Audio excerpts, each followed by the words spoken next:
Good morning दोस्तों। आज की क्लास में हम द्विपद प्रमेय के कुछ सूत्र पढ़ेंगे। x प्लस ए की पावर n, इसका जो प्रसार होता है n से 0 से स्टार्ट होकर n से n लास्ट तक जाता है। ऐसे एक क्रम से बढ़ता रहता है। x की पावर घटती है और a की पावर बढ़ती है। जैसे यहाँ पर x की पावर n है और यहाँ पर x की पावर n-1 हो गया, n-2, n-3 ऐसे करके बढ़ रहा है। यहाँ पर देखिए a का मान 0 है, यहाँ पर 1, यहाँ पर 2, यहाँ पर 3 हो गया, यहाँ पर 4। ऐसे ये बढ़ता है। a की पावर बढ़ेगी, x की पावर घटेगी और n से 0 से n से n तक जाएगा। और देखिए द्विपद प्रमेय की विशेषताएं क्या क्या होती हैं।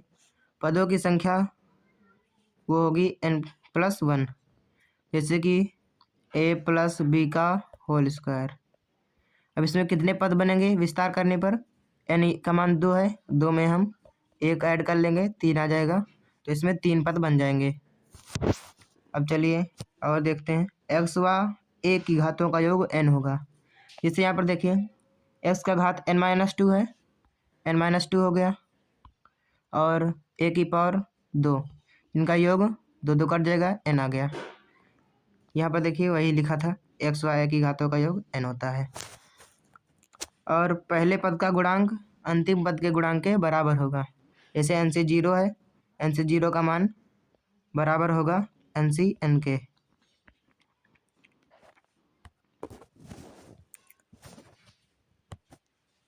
महत्तम पद मध्य पद का मान सबसे सर्वाधिक होगा, सबसे ज़्यादा होगा, मतलब महत्तम मान वही होगा। अब व्यापक पद देखते हैं। व्यापक पद क्या होता है? व्यापक पद को r+1वां पद ही बोलते हैं। इसका सूत्र होता है Tr+1 = NCR × x⁻n−r × x⁻r। कहीं पर आपको मिल जाए कि x-a की पावर n का प्रसार क्या होगा, तो हम प्रसार उसी तरह होगा। बस यहाँ पर क्या है कि पहले माइनस रहेगा, फिर उसके बाद प्लस, फिर से माइनस, फिर प्लस, फिर आगे माइनस, यहाँ पर माइनस रहेगा, यहाँ पर माइनस लगा दीजिए, और फिर आगे प्लस करते ऐसे बढ़ता चले जाएगा। अब यहाँ पे x से स्वतंत्र पद ज्ञात करना, इसी को अचर पद भी बोलते हैं और इसी को x से रहित पद भी बोलते हैं। सर्वप्रथम हम क्या करेंगे, व्यापक पद निकालेंगे Tr+1। व्यापक पद ज्ञात करने के बाद हम x की घात जो होगी उससे 0 से तुलना कर लेंगे, 0 मतलब 0 से तुलना करके r का मान निकालेंगे, और जो व्यापक पद निकाले रहेंगे उसमें हम r का मान रख देंगे। r का मान रखने पर हमें x से स्वतंत्र पद मिल जाएगा। और देखते हैं आगे मध्य पद कैसे निकालते हैं। मध्य पद निकालने के लिए अगर n की जो घात होती है अगर वो सम रहे तो ये इस सूत्र का प्रयोग करेंगे हम। ये जो मध्य पद होता है ये व्यापक पद के सूत्र से निकल जाता है। बस यहाँ पर जहाँ जहाँ r रहता है वहाँ पर m रखा जाता है, और सम संख्या में m का मान हम रखते हैं n/2। क्या रखते हैं? n/2। और विषम के लिए चलिए देखते हैं।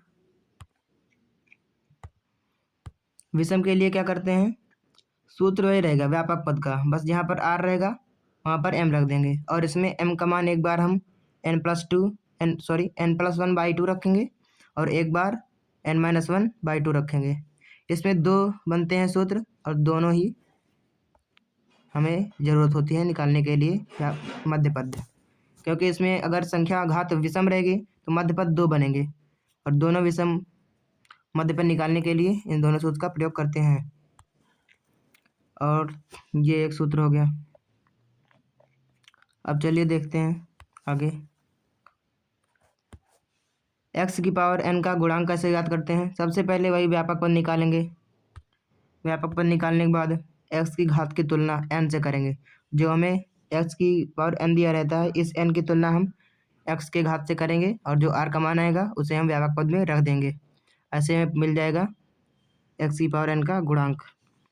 महत्तम पद निकालने के लिए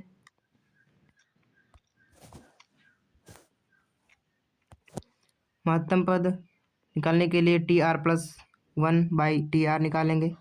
इसको बोलते हैं व्यापक पद तथा व्यापक पद तथा आरएमए पद का अनुपात बोलते हैं इसे। इसका सूत्र होता है n-r+1/r इंटू 1/x। इसको निकालते हैं सबसे पहले, फिर इसे tr+1/tr इज ग्रेटर देन 1 के लिए हल करते हैं।